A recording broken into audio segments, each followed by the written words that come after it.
ಕನ್ನಡಕನ ಯಾವಾಗ ಹಾಕ್ಬೇಕು? ಕನ್ನಡಕನ ನಿಜವಾಗಿ ಬೇಕಾ ತಮಾಷೆಗೆ ಬೇಕಾ? ನಿಜವಾಗೇ ಬೇಕು. ಯಾವ ಟೈಮಲ್ಲಿ ಹಾಕಿದ್ರೆ ಒಳ್ಳೇದು, ಕಣ್ಣಿಗೆ ಯಾವ ರೀತಿ ಸುರಕ್ಷತೆ ನೋಡ್ರಿ. ಅಥವಾ ಜನಗಳೆಲ್ಲ ರಾತ್ರಿ ಆದ್ರೂ ಕನ್ನಡಕ ಹಾಕೊಂಡ್ ಬರ್ತಾರಲ್ಲ, ಯಾವ ಥರ ಅದು? ಈಗ ನೋಡ್ರಿ, ನಮ್ಮ ಮನುಷ್ಯನಿಗೆ ಕಣ್ಣು ಅಂತಕ್ಕಂಥದ್ದು ಬಹಳ ಇಂಪಾರ್ಟೆಂಟ್. ಓಕೆ. ಕಣ್ಣನ್ನ ನಾವು ರಕ್ಷಣೆ ಮಾಡಿದ್ರೆ ನಮ್ಮನ್ನ ಕಣ್ಣು ರಕ್ಷಣೆ ಮಾಡ್ತವೆ. ಓಕೆ. ಕಣ್ಣು ಅಂತಕ್ಕಂಥದ್ದನ್ನು ನಾವು ಯಾವಾಗ ರಕ್ಷಣೆ ಮಾಡಬೇಕಂದ್ರೆ, ಮೊದಲನೇದಾಗಿ ಅತಿ ಹೆಚ್ಚು ಗಾಳಿ ಇರೋ ಸಂದರ್ಭ, ಅತಿ ಹೆಚ್ಚು ಧೂಳು ಬರ್ತಕ್ಕಂಥ ಸಂದರ್ಭ, ಅತಿ ಹೆಚ್ಚು ಬಿಸಿಲು ಇರ್ತಕ್ಕಂಥ ಸಂದರ್ಭ, ಇವು ಅಗತ್ಯವಾಗಿ ಮಾಡಲೇಬೇಕಾದಂಥ ಸನ್ನಿವೇಶಗಳು ಎದುರಾಗ್ತದೆ. ರಾತ್ರಿ ಹೊತ್ತು ಕನ್ನಡಕ ಹಾಕೊಂತಾರಲ್ಲ ಅವರು ಮದ್ಯಪಾನ ಪ್ರಿಯರು. ಅಂದ್ರೆ ಬೇರೆಯವರು ನಮ್ಮನ್ನ ಕುಡಿಯಕ್ ಬಂದನಂತ ಗುರುತಿಸಬಾರ್ದು, ಇನ್ನು ಜಾಸ್ತಿ ಕುಡಿದು ಬಿದ್ದನಂತ ಕೂಡ ಗುರುತಿಸಬಾರ್ದು. ಅವುಗಳಿಂದೆಲ್ಲ ತಪ್ಪಿಸ್ಕೋಬೇಕಂದ್ರೆ ಕೆಲವು ಕನ್ನಡಕ ಹಾಕ್ತಾರೆ. ಈಗ ಮಹಿಳೆಯರು ಕೂಡ ಒಳ್ಳೊಳ್ಳೆ ಪ್ರೋಗ್ರಾಮ್ಗಳಲ್ಲಿ ನೈಟ್ ಹೊತ್ತು ಕೂಡ ಕನ್ನಡಕ ಹಾಕ್ತಾರಲ್ಲ ಗೆಳೆಯ. ಮಹಿಳೆ ಅಂತಕ್ಕಂಥದ್ದು ಈಗ ಮೂಲಭೂತವಾಗಿ ನಾವು ವಾಸ್ತವಿಕವಾಗಿ ಹೇಳ್ಬೇಕಂತಂದ್ರೆ ತನ್ನ ಸೌಂದರ್ಯನ ಬೇರೆಯವರಿಗೆ ತೋರಿಸ್ಬೇಕಂಬೋದು. ಈಗ ಪ್ರಕೃತಿ ಇದ್ದಂಗೆ ಮಹಿಳೆ. ಈಗ ಪ್ರಕೃತಿಯಲ್ಲಿ ಮಳೆ ಬಂದಾಗ ಹಳ್ಳಿ ಗಿಡ ಕೂಡ ಚೆನ್ನಾಗಿ ಕಾಣಿಸುತ್ತೆ. ಅವರು ಅದೇ ಥರ ಯಾವುದೊಂದು ಕಾರ್ಯಕ್ರಮಕ್ಕೆ ಬಂದಾಗ ನಾನು ಚೆನ್ನಾಗಿ ಕಾಣಿಸ್ಬೇಕಂತಕ್ಕಂಥದ್ದು ಅವರು ಬಹಳ ತಲೆಯಲ್ಲಿ ಇಟ್ಕೊಂಡಿರ್ತಾರೆ. ಈ ಹಗಲತ್ತು ಮಳೆಗಾಲದಲ್ಲಿ ಛತ್ರಿ ಕೆಲವರು ಹಿಡಿತಾರೆ, ಈಗ ಮಳೆಗಾಲದಲ್ಲಿ ಛತ್ರಿ ಹಿಡಿದ್ರು ಒಳ್ಳೇದೇ. ಮಳೆ ಬರೋ ಟೈಮಲ್ಲಿ ಹಿಡಿಬೇಕು, ಬಿಸಿಲಿದ್ದ ಟೈಮಲ್ಲಿ ಛತ್ರಿ ಹಿಡಿಬೇಕು. ಆ ಎರಡೂ ಸಂದರ್ಭ ಹೊರತುಪಡಿಸಿ ಸುಮ್ಮನೆ ಹಿಡಿತಾರಲ್ಲ, ಆ ಛತ್ರಿಗಿಂತ ಅವ್ರ ಛತ್ರಿ ನನ್ನ ಮಕ್ಕಳು. ಅದು ಬಹಳ ಸೂಕ್ಷ್ಮವಾಗಿ ಗಮನಿಸ್ಬೇಕು. ಯಾಕಂದ್ರೆ ಡವ್ ಎಲ್ಲ ಟೈಮಲ್ಲಿ ಮಾಡಬಾರ್ದು. ಏನು ಸ್ನಾನ ಮಾಡೋ ಟೈಮಲ್ಲಿ ಡವ್ ಹಾಕೊಂಡು ಸ್ನಾನ ಮಾಡ್ಬೇಕು, ಅಷ್ಟು ಬಿಟ್ರೆ ಇನ್ನು ಉಳಿದ ಸಮಯದಲ್ಲೆಲ್ಲ ಡವ್. ಯಾಕೆ ಅಷ್ಟೊಂದು ವಿಚಿತ್ರ ಆಡ್ತಾನಲ್ಲ?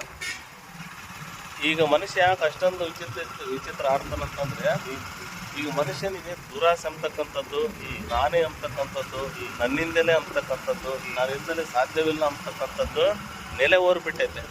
ಹಣ ಮಾಡಿದವನು ಹಣ ಮಾಡದೇ ಇರೋನಿಗೆ ಏನು ವ್ಯತ್ಯಾಸ? ಹಣ ಮಾಡಿರೋನು ಹಣ ಮಾಡದೇ ಇರೋನು. ಹಣ ಮಾಡಿದ್ರೆ ನಮ್ಮನ್ನ ಎಲ್ಲರೂ ಗುರುತಿಸ್ತಾರೆ. ಓಕೆ, ಕಾಫಿ ಕುಡಿ ಅಣ್ಣ, ಆಮೇಲೆ ಹುಡ್ಕೊಂತ ಮಾತಾಡೋಣ. ಹೇಳಿ ಪರವಾಗಿಲ್ಲ. ಕಾಫಿನ ಹೇಳ್ರಿ. ಹಣವಂತರಿಗೂ ಬಡವನಿಗೆ ಏನು ರೀ ವ್ಯತ್ಯಾಸ?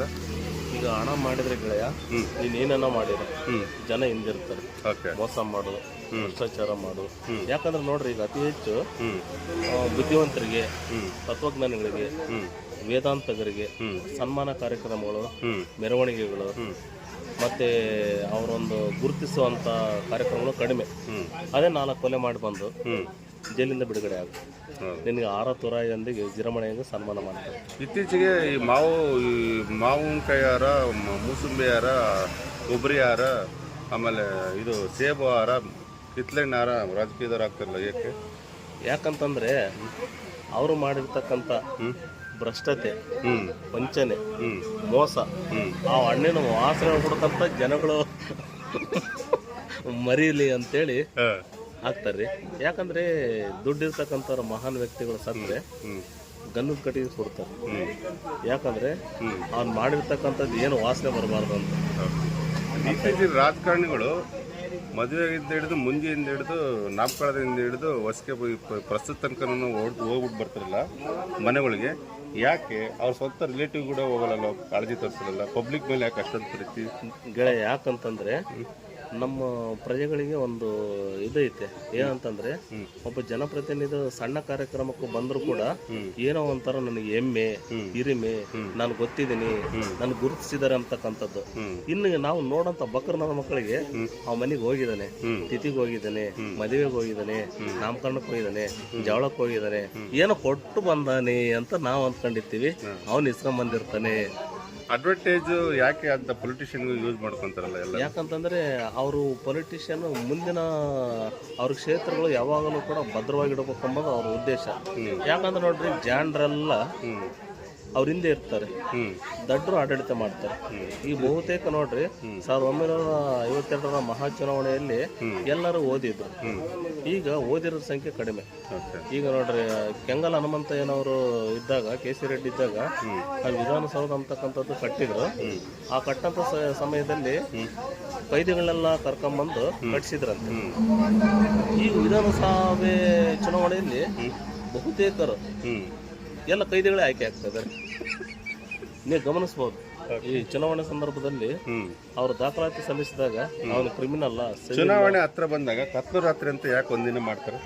ಈ ಕತ್ಲು ರಾತ್ರಿ ಅಂತಕ್ಕಂಥದ್ದು ಎರಡು ವಿಧ ಬರುತ್ತೆ ಗೆಳೆ. ಒಂದು ಮೊಹರಂ ಕೊನೆ ದಿನ ಕತ್ಲು ರಾತ್ರಿ, ಇನ್ನೊಂದು ಮತದಾನ ಕತ್ಲು ರಾತ್ರಿ. ಅದನ್ನ ಯಾಕೆ ಮಾಡ್ತಾರೆ? ಸರ್ಕಾರ ಯಾಕೆ ಅದನ್ನ ಕತ್ಲು ರಾತ್ರಿ ತಡೆಯೋಕ್ಕಾಗಲ್ಲ? ಭ್ರಷ್ಟಾಚಾರ ಫುಲ್ ಎಲ್ಲ ಅದರಲ್ಲೇ ಇರುತ್ತಲ್ಲ ಆ ರಾತ್ರಿ ದಿನ. ಇಲ್ಲ ಗೆಳೆಯ, ಯಾಕಂದ್ರೆ ನಮ್ಮ ಮತದಾರರಿಗೆ ಒಂದು ನೆಲೆ ಹೊರಬಿಟ್ಟೈತೆ. ಈಗ ಗ್ಯಾರಂಟಿ ಸ್ಕೀಮು ಕರ್ನಾಟಕ ರಾಜ್ಯ ಸರ್ಕಾರ ಕಾಂಗ್ರೆಸ್ ಗೌರ್ಮೆಂಟ್ ತಂದಿದೆಯಲ್ಲ, ಆ ಥರ ಗ್ಯಾರಂಟಿಯಾಗಿ ನಂಬಿರ್ತಾರೆ. ಈಗ ನಾವು ನಾಳೆ ವೋಟ್ ಹಾಕ್ತೀವಂದ್ರೆ ಹಣ ಕೊಡ್ತಾರಂತಕ್ಕಂಥದ್ದು ಇತ್ತೀಚೆಗೆ ಹಣ ಇಸ್ಕೊಂಡ್ಬಿಟ್ಟು ಮತದಾರರು ನಮಗೆ ಅಭಿವೃದ್ಧಿ ಆಗಿಲ್ಲ ಅಂತ ಹೇಳ್ಬಿಟ್ಟು ಯಾಕೆ ರಾಜಕೀಯದವ್ರ ಹತ್ರ ಮಾತಾಡ್ತಾರೆ? ಹಣ ಇಸ್ಕೊಂಡೇ ಓಟ್ ಹಾಕಿರ್ತಾರಲ್ಲ, ಯಾಕೆ? ಇಲ್ಲ ಗೆಳೆಯ, ಹಣ ಇಸ್ಕೊಳ್ಳಿಲ್ಲ ಅಂತಂದ್ರೆ ನಾವು ಕೇಳ್ಬೋದು ಹಿಡಿದು. ಈ ಜನ ಸುಮ್ಮನೆ ಇರಲ್ಲ. ಯಾಕಂದ್ರೆ ನಾನು ಬಹಳ ಪ್ರಾಮಾಣಿಕನಾಗಿರ್ತೀನಿ. ಹಣ ಬೇಡ ಅಂತಂದ್ರೆ ಕೂಡ ಈ ಸಮಾಜದಲ್ಲಿ 4 ಜನ ಏನಂದಾರು, 4 ಜನ ಇಲ್ಲದ್ದು ಇವನಿಗೆ ಯಾಕೆ? ಸೊ ನೆಕ್ಸ್ಟ್ ಬರ್ತಕ್ಕಂಥ ಜಿಲ್ಲಾ ಪಂಚಾಯತ್ ಎಲೆಕ್ಷನ್, ಆಮೇಲೆ ತಾಲೂಕ್ ಪಂಚಾಯತ್ ಎಲೆಕ್ಷನ್ ಇದೆ ಅಲ್ವಾ, ಗ್ರಾಮ ಪಂಚಾಯತ್ ಎಲೆಕ್ಷನ್. ಸೊ ಅದು ಹೆಂಗ್ ಮಾಡ್ಬೋದು ಜನ? ಗೆಳೆಯ, ಇತ್ತೀಚೆಗೆ ಮತದಾನ ಅಂತಕ್ಕಂಥದ್ದು ಒಂದು ನಮಗೆ ಸಂವಿಧಾನಾತ್ಮಕವಾಗಿ ಮೂಲಭೂತ ಹಕ್ಕಾಗಿ ಕೊಟ್ಟಿದ್ದದು. ಅರ್ಥ ಆಯ್ತಾ? ಆ ಹಕ್ಕನ್ನು ನಾವು ಎಲ್ಲರೂ ಚಲಾಯಿಸಿದಾಗ ಮಾತ್ರ. ಈಗ ಗ್ರಾಮೀಣ ಮಟ್ಟದಲ್ಲಿ ಈ ತಾಲೂಕ್ ಪಂಚಾಯತಿ, ಜಿಲ್ಲಾ ಪಂಚಾಯತಿ, ಗ್ರಾಮ ಪಂಚಾಯತಿ ಸದಸ್ಯರ ಮತದಾನ ಪ್ರಕ್ರಿಯೆ ನಡೆದಾಗ ಮತದಾನದ ಪ್ರಮಾಣ ಜಾಸ್ತಿ ಇರುತ್ತೆ. ಯಾಕಂದ್ರೆ ನಮಗೆ ಗೊತ್ತಿರೋರು, ಸ್ಥಳೀಯರು, ನಮ್ಮ ಸಂಬಂಧಿಕರು, ನಮ್ಮ ಜಾತಿಯವರು ಅಂತಕ್ಕಂಥದ್ದನ್ನ ನಮ್ಮ ಗಮನದಲ್ಲಿಟ್ಟುಕೊಂಡಾಗ್ಲಿ ನಾವು ಅದನ್ನ ಮತದಾನ ಚಲಾಯಿಸ್ತೀವಿ. ಅದೇ ಈಗ MP ಆಗಲಿ, MLA ಆಗಲಿ ಮತದಾನ ಪ್ರಮಾಣ ಕಡಿಮೆ ಆಗ್ತಾ ಹೋಗುತ್ತೆ. ಜನ ರಾಜಕೀಯದವ್ರು ಏನಕ್ಕೆ ಜಾತಿನ ಎತ್ತು ಕಟ್ತಾರೆ ಪದೇ ಪದೇ? ಜಾತಿ ಬಿಟ್ಟು ಅವ್ರು ಓಟ್ ಕೇಳಲಿಕ್ಕೆ ಆಗಲ್ಲ ಅವ್ರ ಕೈಲಿ, ಇಲ್ಲ ತಾಕತ್ತಿಲ್ಲ ಅಂತನ, ಅಥವಾ ಆ ಜಾತಿಯವರು ಅಲ್ಲಿ ಜಾಸ್ತಿ ಇದ್ದಾರೆ ಅಂತ ಹೇಳ್ಬಿಟ್ಟು ಚುನಾವಣೆಗೆ ನಿಂದಿರ್ತಾರೆ? ಬಸವಣ್ಣನವರು ಜಾತಿ ನಿರ್ಮೂಲನೆಗೆ 12ನೇ ಶತಮಾನದಲ್ಲಿ ಅಂತರ್ಜಾತಿ ವಿವಾಹ, ಸಾಂಪಂಕ್ತಿ ಭೋಜನ ಅಂತಕ್ಕಂಥದ್ದು 12ನೇ ಶತಮಾನದಲ್ಲಿ ಹೇಳೋಗಿದ್ದಾರೆ. ಮತ್ತೆ ಪಂಪ ಅವರು ಮನುಷ್ಯ ಜಾತಿ ತಾನೊಂದೇ ಕುಲಂ ಅಂತಕ್ಕಂಥದ್ದು ಹೇಳಿದ್ದಾರೆ. ಆದರೆ ನಮ್ಮ ಜನ ಯಾವ ಜಾತಿ ನಿರ್ಮೂಲನಾ ಸ್ಥಳಗಳಾಗಿ ಇರಬೇಕಾಗಿತ್ತೋ ಈಗ ಜಾತಿ ನೆಲೆ ಇರುವಂಥ ಸ್ಥಳಗಳಾಗಿಯೇ ಇರ್ತವೆ. ಆದ ಕಾರಣ ಹೆಚ್ಚು ಶಿಕ್ಷಣ ಪಡೆದಂಗೆ ವಿದ್ಯಾವಂತರಾದಂಗೆಲ್ಲ ಜಾತಿ ಅಂತಕ್ಕಂಥದ್ದು ಬುಡ ಮೇಲೆ ಆಗ್ತಿಲ್ಲ, ಬುಡದಿಂದ ಬೇರು ಆಳವಾಗಿ ಇಳಿತಾ ಐತೆ. ಅದನ್ನು ಹೋಗಲಾಡಿಸ್ಬೇಕಂದ್ರೆ ಹೆಚ್ಚಿನ ಓದಬೇಕು, ತಿಳುವಳಿಕೆ ಬೇಕು, ಅದು ಮಾತ್ರ ಸಾಧ್ಯ. ಆದ ಕಾರಣ ಈಗ ಸಂವಿಧಾನದ ಹೆಸರು ಹೇಳ್ಕೊಂಡು ಆ ಜಾತಿ ಮೂಲಕ ಈ ಸಂವಿಧಾನದ ಹೆಸರು ಹೇಳ್ಕೊಂಡು ಸಂವಿಧಾನ ಕೊಟ್ಟ ಅವಕಾಶನ ಅವ್ರು ಬಳಸ್ಕೊಂಡು ಉನ್ನತ ಸ್ಥಾನಕ್ಕೇರಿ ಚೆನ್ನಾಗಿರ್ಲಿ ಗೆಳೆಯ, ಸ್ಟ್ರಾಂಗ್ ಇರಲಿ. ಓಕೆ ಬ್ರೂ, ಅವ್ರು ಮಾಡ್ಕೊಡ್ತಾರೆ. ಓಕೆ, ಅವ್ರ ಅವಕಾಶ ಕೊಟ್ಟಿದಾರಲ್ಲ ಅದನ್ನ ಬಳಸ್ಕೊಂಡು ಅದಿಂದಲೇ ಅವರ ಹಂತಕ್ಕೆ ಏರಕ್ಕಾಗ್ತಿರ್ಲಿಲ್ಲ. ಆದರೂ ಕೂಡ ಏರಿದ ಮೇಲೆ ಯಾವ ಆಮಿಷಕ್ಕೊಳಗಾಗಿ ಅವರು ಬದಲಾಗ್ತಾರೆ ಇದುವರೆಗೂ ಕಾಣೆ.